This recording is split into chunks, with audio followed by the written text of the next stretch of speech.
नमस्कार, TPV news में आपका स्वागत है। मैं हूं आपके साथ अखिल जांगिड। राजस्थान की बहुचर्चित भर्ती परीक्षा रीट पर बवाल थमने का नाम नहीं ले रहा है। भाजपा की ओर से किए गए प्रदर्शन में भाजपा प्रदेशाध्यक्ष डॉक्टर सतीश पूनिया के पैर में भी चोट आई। पूनिया की कुशल क्षेम जानने वालों का उनके आवास पर तांता लगा हुआ है। भाजपा लगातार रीट भर्ती को लेकर प्रदर्शन कर रही है। भाजपा प्रदेशाध्यक्ष डॉक्टर सतीश पूनिया से हमारे संवाददाता ओम प्रकाश चौधरी ने विशेष बातचीत की। आइए आप भी देखिए कि क्या कुछ कहा उन्होंने। मत मार दखा, मैं भी इंसान हूँ। जी हाँ, बात करें राजस्थान की।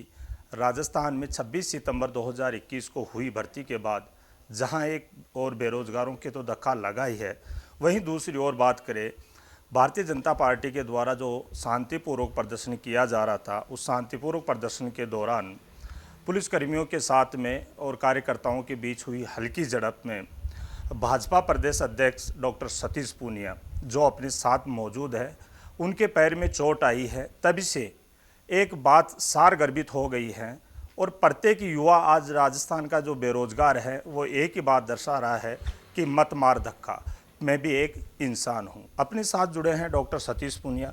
सर, बात करें रीट भर्ती को लेकर, जो बेरोजगारों के लिए आप एक अर्जुन की भूमिका निभा रहे हो, क्या कुछ कहना आप?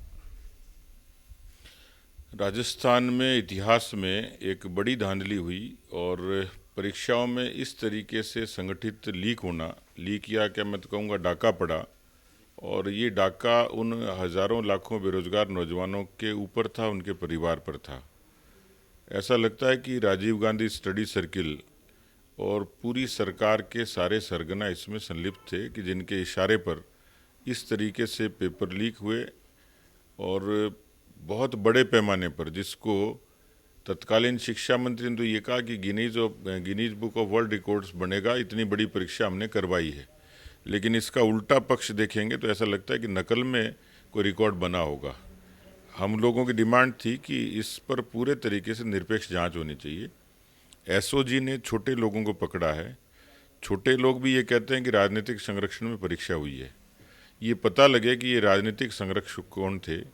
एसओजी इससे पहले भी राजद्रोह तक के मुकदमे दर्ज कर चुकी, लेकिन उस पर एफआईआर लगा चुकी। तो इसलिए एसओजी की अपनी मर्यादा है। एसओजी सरकार तक नहीं जा सकती, मुख्यमंत्री और मंत्री से पूछताछ नहीं कर सकती। और स्वाभाविक है, कोई माँ अपने बेटे को डाकू नहीं बताती, तो सरकार अपने मंत्रियों को सीधे सीधे दोषी क्यों मानेगी। इसलिए सीबीआई एक पक्ष है जो इसकी निरपेक्ष जांच कर सकता है।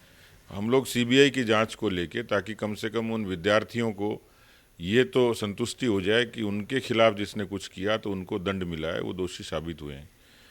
लेकिन सरकार इसको सियासी तरीके से अपने आप को, लोगों को बचाना चाह रही है, वैसे ही बयान दे रही है। हमारा लोकतांत्रिक और शांतिपूर्ण प्रदर्शन था।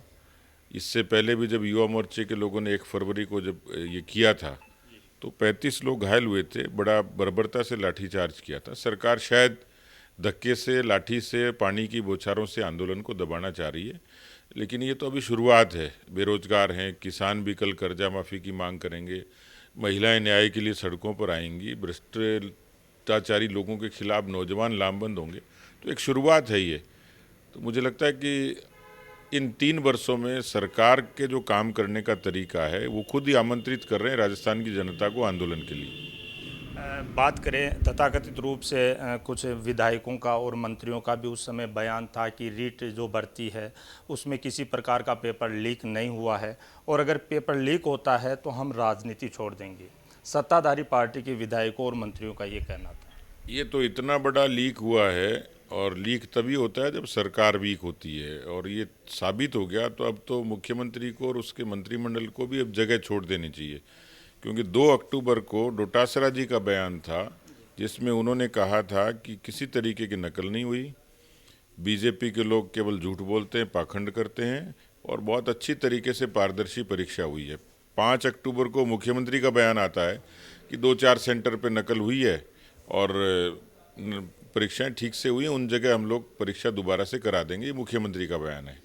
आज एसओजी 39 लोगों को गिरफ्तार करती है, तो इससे साबित हो गया, और सरकार ने खुद ही प्रमाण दे दिए।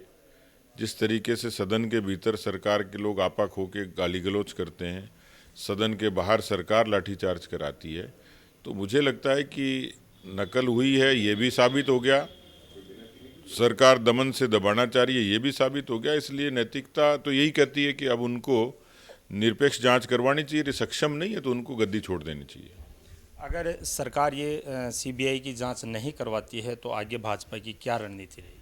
देखिए, आंदोलन की कोई कंडीशन नहीं होती है, हमारी तो एक लाइन की डिमांड है, हम उस डिमांड पर अंत तक लड़ेंगे।